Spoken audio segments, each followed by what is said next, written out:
Alan, fire out your website. Yeah, it's cuttingthroughthematrix.com.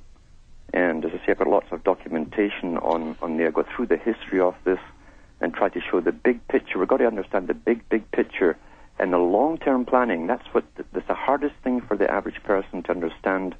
These characters work intergenerationally. Long-term, compartmentalized system. Yes, and again, Quigley mentioned this. He said an institute or a foundation that's set up can go 200 years working on the same agenda and hiring and retiring and hiring and retiring and then complete that agenda. That's how easily it is to do with the money and the mandate. Yeah. Okay, I want to play a short little report here. This is from the Associated Press today, saying about the arson suspect in the fire down at the mansion. We'll go ahead and roll that for people now. Arson is suspected in a fire that swept through the historic Texas governor's mansion. No one was hurt, but the blaze left much of the 152-year-old home severely damaged. The roof buckled in, parts of the mansion's columns and front wall were charred, and some of the elaborate decorations inside were completely destroyed and cannot be replaced. About 100 firefighters responded when an alarm went off around 2 o'clock Sunday morning. More than 6 hours later, small hot spots were still burning. Investigators are reviewing security camera footage and talking to people who were in the area when the fire started. Texas Governor Rick Perry and his wife were out of town at the time, and authorities say there's no evidence they were being targeted. Perry and his wife moved out of the mansion last fall so it could undergo a multi-million-dollar renovation. There's no immediate financial estimate of the damage. Carlotta Bradley, The Associated Press. By the way, when was the first time Rick Perry went to Bilderberg? Last year, and unprecedentedly put out a press release. He's handing over the infrastructure, the waterways, the power plants to a known Bilderberg member who is under indictment. And this whole thing has Bilderberg written all over it. I mean, it's just every angle. The more I think about it, it just keeps popping up. Alan, your take on that? It's standard. Once again, the main characters are not in the building at the time. You find this down through history with the same scenarios. They're always somewhere else. Well, Nero burned Rome to get a police state going, and they love these fake fires. Yeah, and the same sort of idea, too, that terrorism was everywhere in ancient Rome, and everyone had to obey the authorities, and the troops were set on the general public, as always. So this is standard. This is an ancient technique, and it generally works because it creates so much fear within the public who want to be safe, and the government says, we'll keep you safe, but here's the conditions, bend over and touch your toes. And and if you want to eat, we'll feed you, but here's the conditions for that, too. They have the world right now in their hands because they've given us a system, they've created a system of interdependence. That means individual interdependence. You're dependent on the authorities for your water, for your food being brought in, gasoline, everything you need to live.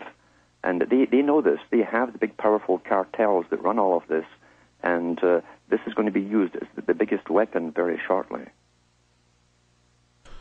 Alan, one area that I don't want to say I disagree with you, but I have questions, and I was trying to figure out exactly the full point you were trying to make. Is I heard you doing your own radio show a few weeks ago, driving in my car on locally on, I think it was 96.3, maybe it was 90.1, and I heard you talking about how you act like a zombie in your own neighborhood, your own area, and that you don't talk to your neighbors, and that because there's spies and CIA and intelligence everywhere, and that you only talk out of your area. And I just wanted to say this. I wanted to give you a chance to respond to what I'm going to say and respond to what you were saying yourself. But first off, here's my take on that.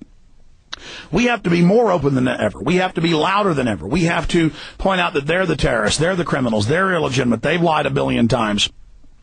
Talk to our neighbors so that they don't have a chilling effect, so the darkness doesn't fall, because as soon as that intimidation happens, they win. That's A. B, we know with Black Ops, and from analyzing the budgets and even some of the secret budgets, that they probably have, and now I have newscasts today where they're training school children all over the country to tattle on their parents, their neighbors. They give them little credit cards and then have briefings every day about, well, who are you going to tattle on? Total East Germany. So I'm not saying it's not going on. It's just that they haven't geared up yet to that total level. And a lot of the people that work for the government I've talked to are waking up. They're upset about what's happening. A lot of them are blowing the whistle. And I just disagree with saying you should be secretive, because I found when you're secretive and creep around, that lets the evil and the tyranny grow. And I don't think I agree with you on the number, or maybe I misunderstood the number of spies you were talking about. But if we get intimidated and shut up, they definitely win. What were you trying to say? Well, I was responding to someone who generally is trying to get their own relatives, etc., to wake up. And I keep telling people, don't spend that kind of energy trying to wake up people who are telling you they don't want to know. And so you have to go further afield. And if you do go further afield, or even locally too, you got to have your facts correct. Most people come out. Remember, the average person out there they watch television. That's their only source of media. And here you're hitting them with all of this information, and it's completely foreign to them. So you have to have facts here. Most people will go out and start rattling on what they've just heard on the radio, on the Patriot stations, and people look like them askance. They can't understand where you're coming from or where you're going, and it's not been on the regular media.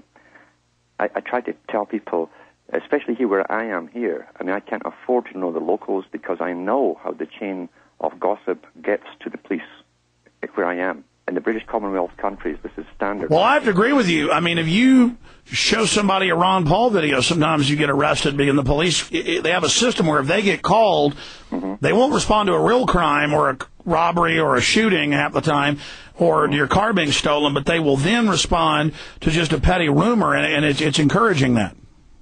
Yes, and as I say, but here in Canada, and I know this for a fact, I know how it works. And this was mentioned, by the way, 1950s by Jacques Ellul.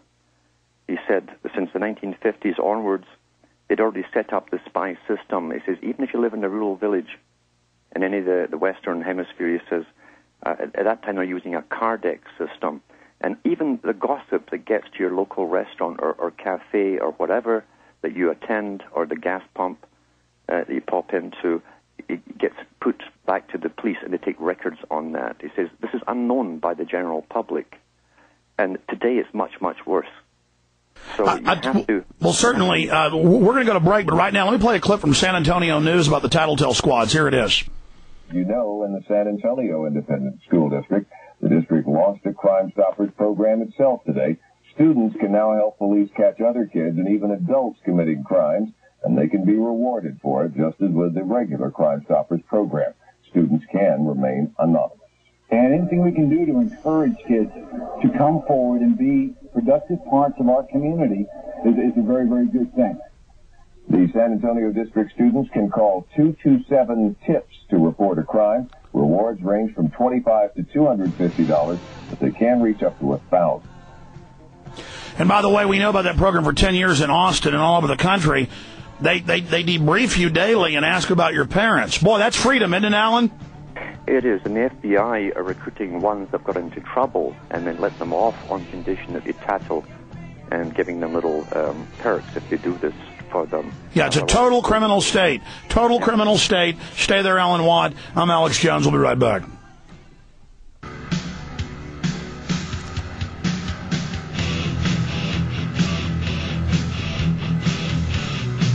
Alan Watt is our guest. We're going to be taking some of your calls coming up in the next segment at 1-800-25-99231 for Alan. And I'm going to recap in the final segment a little bit about what's happened at Bilderberg. Very suspicious with the Texas governor's mansion. What do you see happening in the next few years, Alan, from your studies of the globalists and some of the things they're doing? Going by what they've published themselves and what's in the newspaper today, we know they're going to give us rationing for everything we need, and that's food, possibly water and all the rest of it. They want to get us into a total war mode.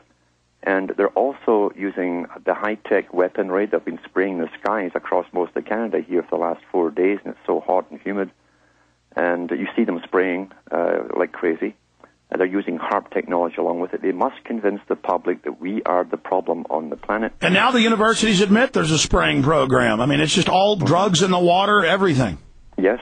And Joe Average that watches TV will start, because we've got David Suzuki and the big players working for the World Wildlife Fund and the United Nations telling them repeatedly, we're the problem. They're creating these abstract terms like carbon footprints. You're all breathing out carbon dioxide and killing the planet. We've got to reduce the population. And this is the amazing thing. They know that they've studied humanity for thousands of years. They know with enough propaganda put across to the public consistently and repetitively, the public will begin to accept it. And this is the victim accepting their own demise. They also admit that as they reduce the resources artificially, we will then fight with each other more, and they're already saying you don't have resources because there's too many people, and then the general public will accept one-child policies, euthanasia, and the rest of it.